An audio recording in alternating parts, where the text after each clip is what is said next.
তো হ্যালো বন্ধুরা, সকাল সকাল ছেঁড়া পটাটা ডিম ভাজা রুটি খেয়ে বেরিয়ে পড়লাম নাপিত দোকান। তো ফাইনালি আমি বেরিয়ে পড়েছি আমার হিরো হন্ডা নিয়ে নাপিত দোকানের দিকে। তো গাইস, আমার চুল কাটাটা কমপ্লিট হয়েছে, চুল কাটার ভিডিওটা আমার বানানো হয়নি। তো ফাইনালি চলে এসেছি আমি বাড়িতে এসে পার্কিং ঢালাইয়ের কাজ হচ্ছে, তো ঠিকাদারও পার্কিং ঢালাই করতেছে। তো ফাইনালি আমি চলে যাচ্ছিলাম বাড়ি বিস্কুট কিনে নিয়ে ছেলের জন্য।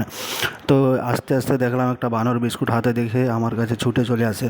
তো ইনসান হোক চাই জানোয়ার, খিদা কাকে না লাগে, সবাইকে খিদা লাগে। তাই আমি বিস্কুটটা ফেলে দিয়ে আমি এই বানরটাকে খাইয়ে দিলাম। তো মানুষের চেয়ে জানোয়ার আপন হয়, এটা আপনারা ভালোভাবে জানেন।